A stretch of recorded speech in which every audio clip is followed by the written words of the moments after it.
Découvrons ensemble les trois formes structurelles différentes que peut adopter l'ADN.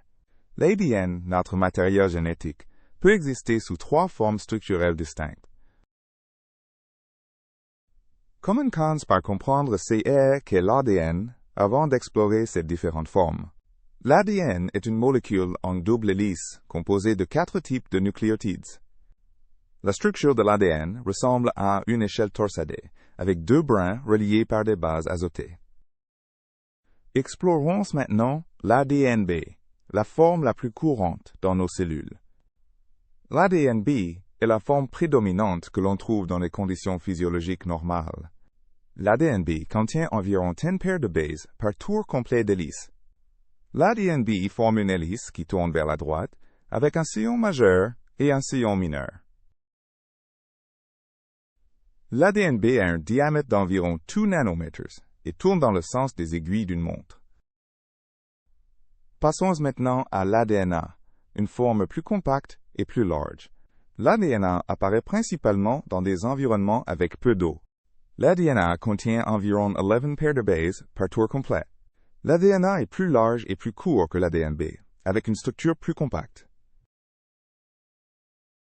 L'ADNA a un diamètre de 2,3 nanomètres, tourne également vers la droite, mais est plus compact.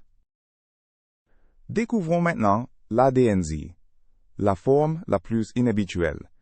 Contrairement aux formes A et B, l'ADNZ tourne vers la gauche, CE, qui le rend unique. L'ADNZ contient environ 12 paires de bases par tour complet. L'ADNZ forme un zigzag caractéristique avec une rotation gauche, d'où son nom. L'ADNZ se distingue par sa rotation gauche, son aspect en zigzag et sa structure plus étroite. Comparons maintenant les 3 types d'ADN côte à côte. Voici une comparaison visuelle des 3 formes. B est standard, A est plus compact et Z est en zigzag.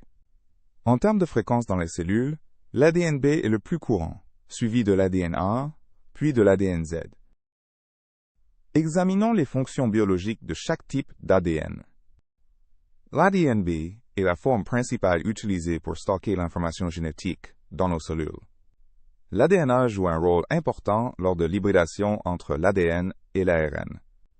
L'ADNZ est impliqué dans la régulation de l'expression des gènes et peut avoir des rôles dans certaines maladies. Les proportions approximatives dans les cellules sont 90% ADNB, 8% ADNA et 2% ADNZ. Résumons les 3 types d'ADN que nous avons étudiés. L'ADNB est la forme standard avec rotation droite et 10 paires de bases par tour. L'ADNA est plus compact avec rotation droite et 11 paires de bases par tour. L'ADNZ a une forme en zigzag avec rotation gauche et 12 paires de bases par tour. Chaque type d'ADN possède des fonctions biologiques spécifiques essentielles pour la vie cellulaire.